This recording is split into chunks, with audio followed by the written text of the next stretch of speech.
Hello, my name's Ben Hooley. I'm an illustrator, forever GM, yada yada. Here we are on a journey around the map I've created to play the TTRPG by Chris McDowell called Mythic Bastionland. Now, if you've watched any of the other parts of this kind of map video, we started off making a realm that is big enough for our knights to ride around and have adventures in.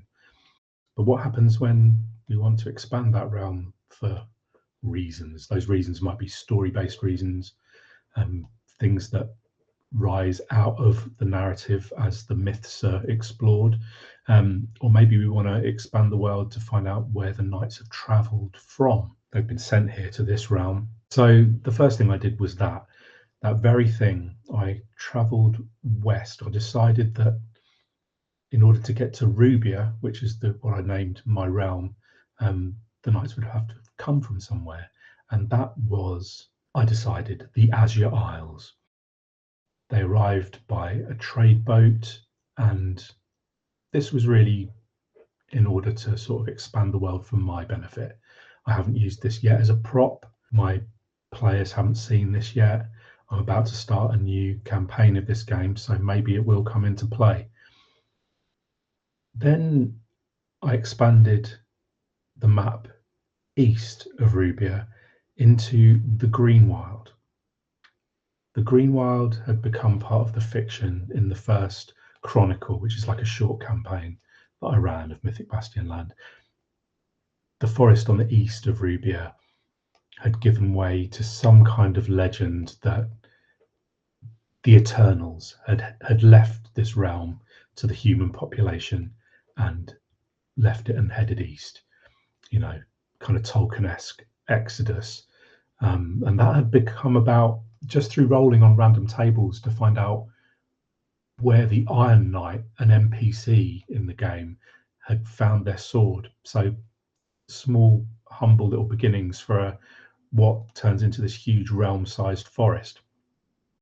I was also looking for somewhere to put my little hex flower called the Barrowwood, which was like a kind of forest that had grown on the broken and calcified or petrified trunks of an ancient huge forest, a giant and ancient forest on top of another forest.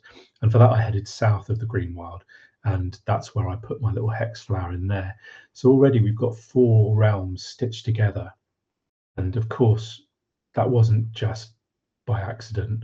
What I wanted to do was to create a full world map which my realm of Rubia was situated in, whether it was for my players, as I say, or just for my own benefit. Who knows? I just like making maps, right?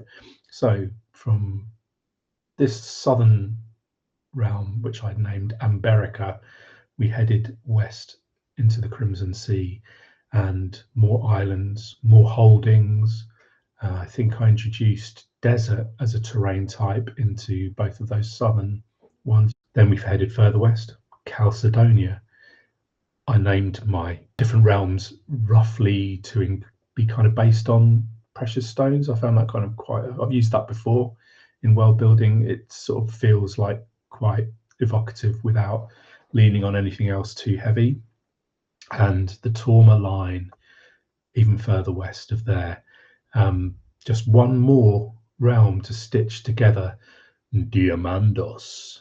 Yes, that is the 8th realm that I added to this world map. You can see at this point that if we keep heading west, we get all the way back to the east again. That's how maps work, right? Or is that how globes work? Well, it's not exactly how globes work, is it? Because somehow we'd managed to fit all of those mountains in the north and all those mountains in the south into some kind of knot, and it wouldn't really look like that. But that's how maps have historically worked. They're big rectangular sheets of things. They're drawn on paper or vellum or etched in wood or stone. And this is where I wanted to sort of get to with the map. Now that I've got my hex map with all of the graphics that I designed as a prop for my players, I now wanted to take that and change it into something more, something that might actually feel even more part of the world that we're playing in. And so I turned it into this.